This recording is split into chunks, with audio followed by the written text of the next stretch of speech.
Hello students, how are you all? I hope you all are doing well. So today we are learning Environmental Fun Class 5 by Riddhi series from Children's Voice publication. So let's begin with the chapter. Today we will learn chapter 3 that is, today we will start our chapter 3 that is games we play. Okay? Here are some blanks जिन्हें आपने fill करना है। कुछ games के नाम बताने हैं जो आप अपने लीजर टाइम में खेलना पसंद करते हो। देन आपको बताना है ये लोगो किस गेम का है। Okay, now moving ahead, all works and no play makes a person dull. अगर आप सिर्फ काम ही करते रहोगे, आप गेम्स नहीं खेलोगे, तो एक इंसान कैसा हो जाएगा? डल, boring. When we play games, our mind relaxes and we become fresh and active. जब हम गेम्स खेलते हैं ना, तो हमारे माइंड रिलैक्स स्टेट में रहता है, हम फ्रेश फील करते हैं, हम एक्टिव फील करते हैं। A game is a physical और mental activity played according to the set of prescribed rules. एक गेम ऐसी फिजिकल और मेंटल एक्टिविटी है जिसमें आप कुछ रूल सेट करोगे और उसके अकॉर्डिंग उसको प्ले करोगे।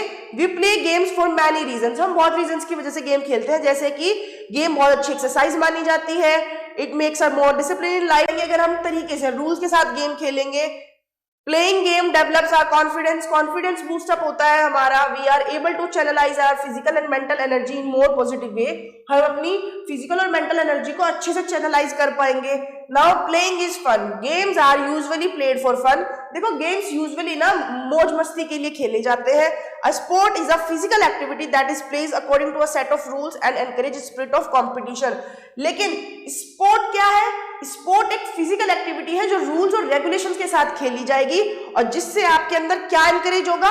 Spirit of competition. यानी आप किसी से कंपीट करोगे, अपने आप को बेस्ट प्रूव करोगे। द एंड रिजल्ट, विनिंग और losing not very important part of sport.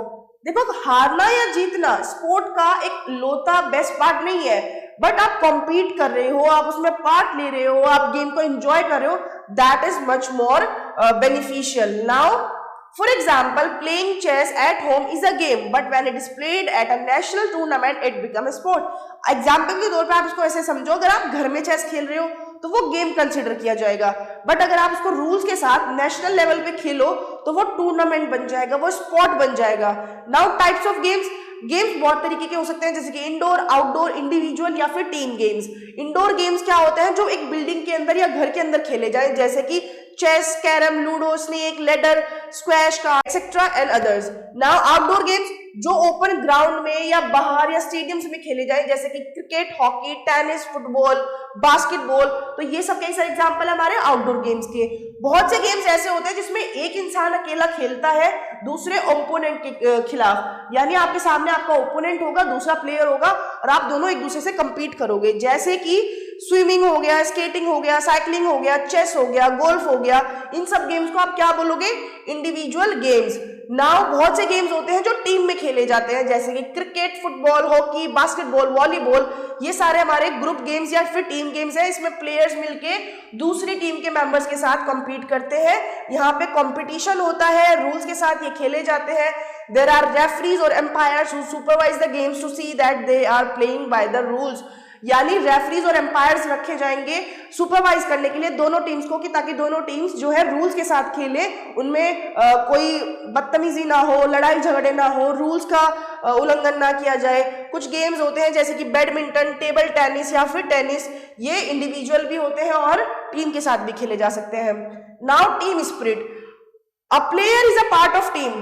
Player team का हिस्सा होता है। Player belonging to different religions, regions and socio-economic backgrounds join together to represent their team. अब टीम में जरूरी नहीं है एक कल्चर के ही लोग होंगे, अलग रिलीजन के, अलग रीजन के, अलग अलग आपके फैक्टर्स बहुत सारे हो सकते हैं, बट आप सब एक साथ आते हो, टीम बनाते हो और अपने गेम को रिप्रेजेंट करते हो।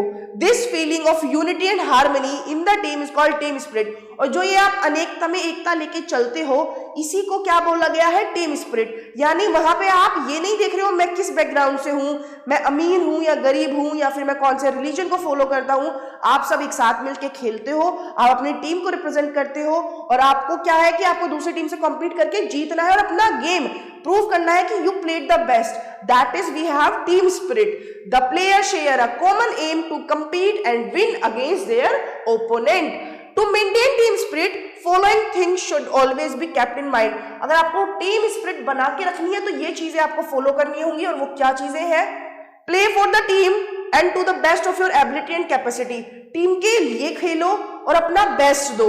रेस्पेक्टफुल रहो, दूसरों को भी समझो, लड़ाई झगड़े करने ही नहीं है, चाहे किसी और प्लेयर ने मिस्टेक ही क्यों ना कर दी हो।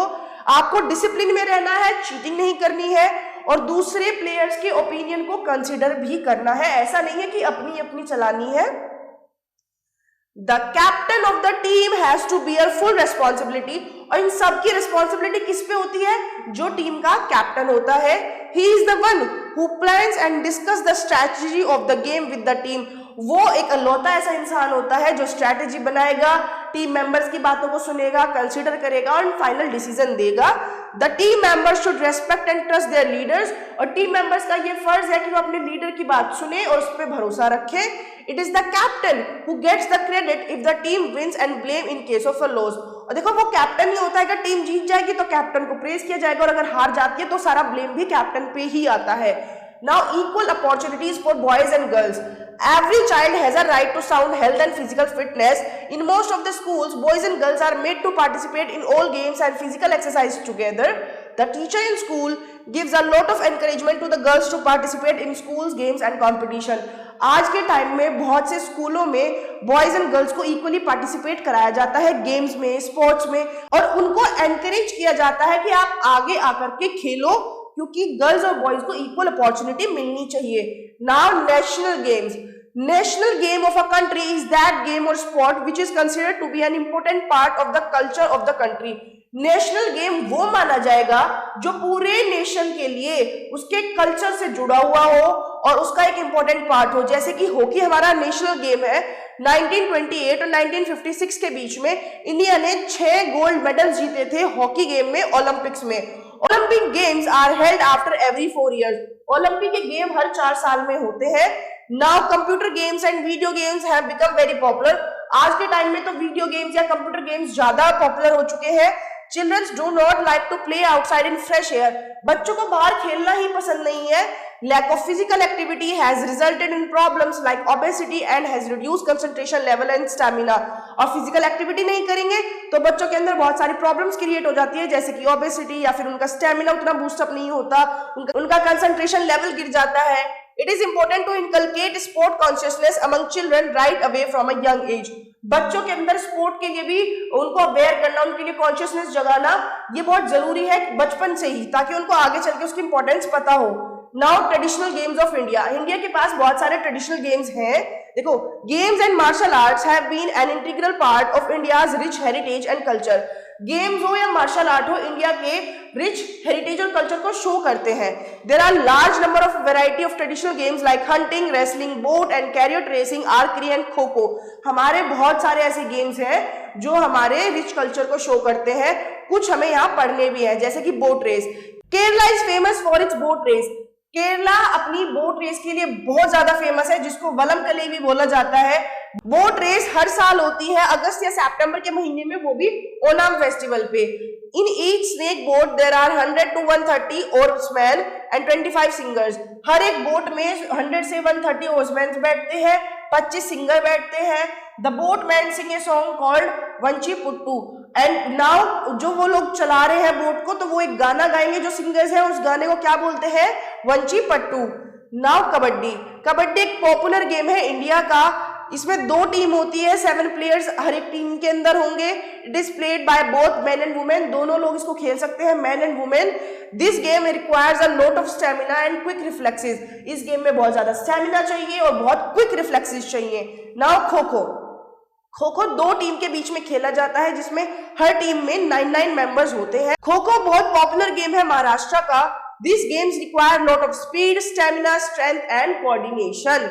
Some more popular local games are kite flying, पतंगबाजी जिसे हम कहते हैं, तीरंदाजी जो है, कैमल रेस हो गई, कॉक पिजन फाइट हो गई, ये भी बहुत पॉपुलर गेम है हमारे इंडिया में। Now martial art. Martial art simple भाषा में अगर मैं कहूँ तो एक ऐसा फाइटिंग स्पोर्ट है जो सेल्फ डिफेंस के लिए किया जाता है। कराटे हो गया, जूडो हो गया, टाइक्वांडो हो गया, ये कुछ पॉपुलर फॉर्म्स है हमारी मार्शल आर्ट्स की। कराटे शुरू तो इंडिया में हुआ था, उसके बाद ये चाइना में गया, उसके बाद ये जापान में गया और वहां जाकर के इसकी अलग अलग फॉर्म्स डेवलप हुई हैं जो कि आज की प्रेजेंट टाइम में भी चल रही है।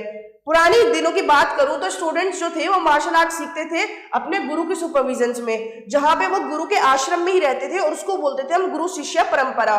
देखो ये हमारी कुछ मार्शल आर्ट की फॉर्म्स हैं। An expert karate master can break a pile of bricks with his her bare hands। अगर आप एक एक्सपर्ट कराटे मास्टर को देखोगे तो वो बहुत सारी ईंटों को अपने हाथ से एक बारी में ही तोड़ने की क्षमता रखते हैं। Kicks of karate are accompanied with shouts to produce more force in each blow। और जो कराटे की किक्स होती हैं वो बहुत फोर्स के साथ की जाती है क्योंकि वो उसमें अपना पूरी एनर्जी के साथ वो उसके करेंगे और वो सारी फोर्स अपनी एक ही ब्लो में लगाने की कोशिश करते हैं। To become an expert in karate the 3 important elements needed are. अगर आपको कराटे में एक्सपर्ट बनना है तो आप किन 3 चीजों का ध्यान रखोगे? स्पीड का, स्ट्रेंथ का, टेक्निक का। Now popular martial arts, India की पॉपुलर मार्शल आर्ट्स कौन कौन सी हैं? जैसे कि रेसलिंग हो गई, जिम्नास्टिक हो गई, आर्चरी हो गई। Wrestling is one of the oldest bare-handed combat game in which 2 opponents try to throw each other down and pin their shoulders to the ground using holds and technique। Wrestling एक बहुत पुराना game है, इसमें 2 opponents होते हैं। वो क्या करते हैं? वो बेयर हैंड मतलब बिना किसी टूल के वो लड़ेंगे और वो एक दूसरे को बस इस कोशिश में रहेंगे कि वो सामने वाले को जमीन पे गिरा सके, उसको हरा सके। Wrestlers practice रेसलिंग्स under their Guru supervision इन अखाड़ाज। और रेसलर्स प्रैक्टिस कहाँ करते हैं? अखाड़ों में। अखाड़े क्या होते हैं? बहुत बड़े ग्राउंड होते हैं जो मिट्टी के बने होते हैं, वहां पे वो कुश्ती सीखते हैं, रेसलिंग सीखते हैं। Now gymnastic. Gymnastic is a sport in which the player shows skill, strength and control in use of their body। Gymnastic कैसा है? जिसमें एक प्लेयर अपनी स्किल्स को दिखाएगा, अपने कंट्रोल को, अपनी स्ट्रेंथ को शो करेगा। Many gymnastic exercises are performed with things like balance beams, bars and rings। आप बहुत सी चीजों को यूज करके जिम्नास्टिक शो कर सकते हो, जैसे कि आप बैलेंस बीम्स का यूज कर सकते हो, आप बार्स को यूज कर सकते हो, आप रिंग्स को यूज कर सकते हो। जो एक्रोबैट्स होते हैं वो बहुत सारे जिम्नास्टिक स्किल्स को परफॉर्म करते हैं। You all might have seen the circus artist performing daring acts. आपने सर्कस आर्टिस्ट को देखा होगा, वो बहुत डेयरिंग एक्ट्स करते हैं, जैसे कि रस्सी पे चलना। ये सब क्या है? ये जिम्नास्टिक की ही तो तरीके हैं।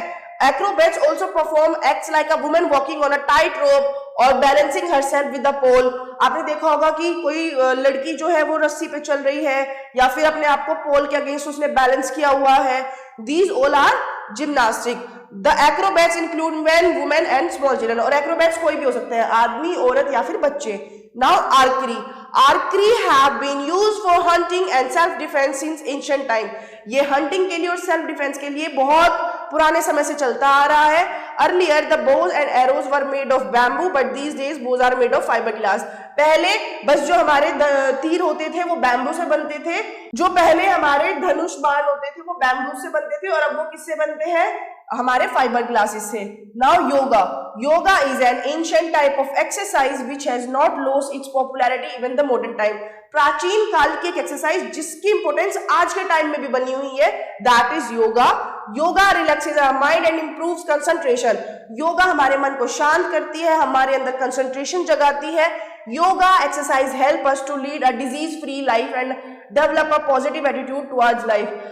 अगर आप डेली बेस पे योगा करते हो तो आप डिजीज फ्री रहोगे, आपको कोई बीमारी होगी ही नहीं और आप एक healthy life जियोगे।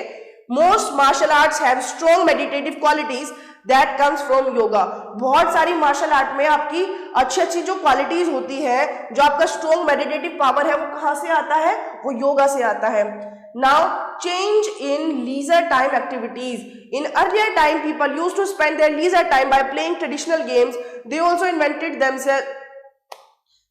involved themselves in cultural activities। पहले लोगों के पास खाली टाइम होता था तो वो क्या करते थे? वो अपने ट्रेडिशनल गेम्स खेलते थे, खुद को इन्वॉल्व करते थे उन एक्टिविटीज में। Children used to play games like लट्टू, पिट्ठू, hide and seek, gilli danda, लपू etcetera. और बच्चे इस तरह के अलग अलग गेम्स खेलते थे। They also used to read stories और listen to them from their elders। साथ ही बच्चे क्या करते थे? अपने बड़ों से कहानियां सुनते थे बैठ करके। However, in changing time, the nature of leisure time activities has also changed। पर जैसे जैसे वक्त बदल रहा है तो लीजर टाइम में करे जाने वाली एक्टिविटीज भी बदल चुकी हैं। अब क्या होता है? बच्चे टेलीविजन देखते हैं, कंप्यूटर गेम्स खेलते हैं, या फिर इंटरनेट पे सर्फ करेंगे, या फिर बाहर घूमने चले जाएंगे, खाना खाने चले जाएंगे। Here are 3 words जो आपके न्यू टर्म्स हैं, जो आपने चैप्टर में सीखे विद देयर डेफिनेशन, जैसे कि channelise, harmony and stamina. And then quick recall, जो आपके पूरे चैप्टर का जिस्ट है. So go through it thoroughly. Now exercise time. So you have to answer the MCQ. Recall the lesson जो आपने अभी सीखा है. That is chess is an. Chess क्या है? इंडोर गेम, आउटडोर गेम या फिर individual game? That is indoor game. Responsibility of a team is on the captain. National game of India is hockey. Kabaddi, the number of players in each team is 7. Kho kho में कितने players होते हैं? That is 9. Now moving ahead, we have another set of exercise, that is fill in the blanks, one word and answer the following questions. Okay, so the first one is the dash of the team give direction to the team members. That is leader और captain. आप दोनों में से कुछ भी बोल सकते हो. A national player plays for the nation. National player किसके लिए गेम खेलता है? अपने नेशन के लिए. Dash is a fighting sports meant for self defence. That is martial art. Martial art हमारा कैसा गेम है? जो एक फाइटिंग स्पोर्ट है बट सेल्फ डिफेंस में खेला जाता है. Dash relaxes our mind and improves concentration. That is yoga. Now one word आपने बताने हैं. Team sport played in Kerala. Kerala में खेले जाने वाला टीम स्पोर्ट क्या है? Boat race.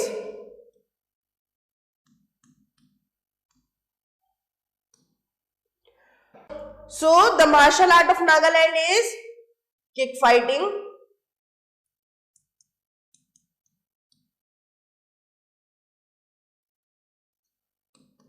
Then popular martial art of Punjab gatka.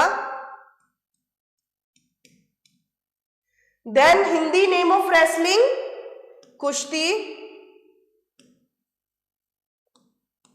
And last practice ground of wrestlers, that is akhada. Now question answers. What are individual game? Individual game क्या होता है आप ये बताओगे. How are they different from team games? और वो team game से अलग कैसे होते हैं ये आपने बताना है. What is meant by team spirit? Team spirit क्या है आपको ये एक्सप्लेन करना है. 3 मार्शल आर्ट की फॉर्म्स बतानी है इंडिया के अंदर. Then how did people spend their leisure time earlier. पहले लोग अपना लीजर टाइम कैसे स्पेंड करते थे आप वो बताओगे. और योगा के बेनिफिट्स आपने यहाँ पे बताने हैं. Done. Now with this we have completed our chapter. Thanks for watching. Stay tuned for the next video.